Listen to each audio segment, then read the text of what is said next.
मीरा भाईंदर बसायला सुरू आहे आणि त्या बंदोबस्त आहे त्या मुलांना तरुणांना काही सोयी करून दिली नाही पोलीस प्रशासनाने। तुम्ही आज महासभेत एक मागणी केली, काय होती ती मागणी? मागणी अशी होती, संपूर्ण महाराष्ट्रामध्ये जे मुलांचे हाल होत आहेत पोलीस भरतीसाठी, कारण त्यांना रात्रीचं झोपायला निवारा नाही आहे। मीरा भाईंदर शहरामध्ये सुद्धा तीच परिस्थिती आहे।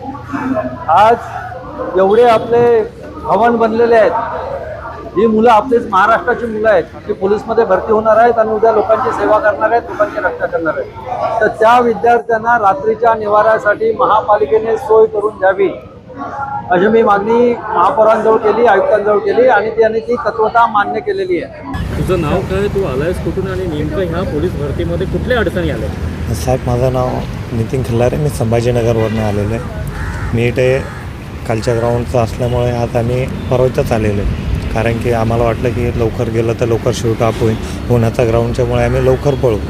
तर मग आम्ही सकाळी दोन अडीच ते 3 लोक आम्ही म्हटलं टॉयलेट बाथरूमची व्यवस्था नसल्यामुळे आम्ही काय केलं, बाहेरच झोप फुटपाथवर। मग त्याच्यानंतर झोपल्यानंतर आम्ही काय केलं की लवकर बारीत लागण्यासाठी आम्ही बारीजवळ गेलो आणि एंट्री गेट एक आम्ही तिथे बसलो।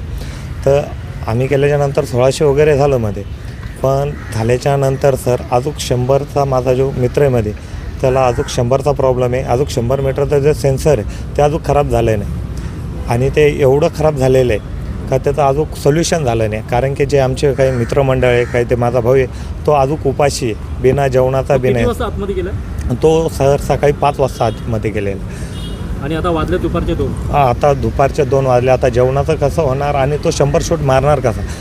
जो त्यानं जी प्रॅक्टिस केलेली ती पूर्ण होणार कशी सर? त्याला जे मार्क पडायचे ते मार्क त्याला पडणार नाही। आता याच्यावर प्रशासनानं दखल घ्यावी आणि प्रत्येक आपले जे सेन्सरचं काम आहे ते त्वरित खतम करावं आणि जे आपले विद्यार्थी बसलेले ते गळण्याच्या स्थितीतून ते चांगले तंदुरुस्त स्थितीमध्ये 100 शूट मारते असं त्यांना हे करावं सपोर्ट।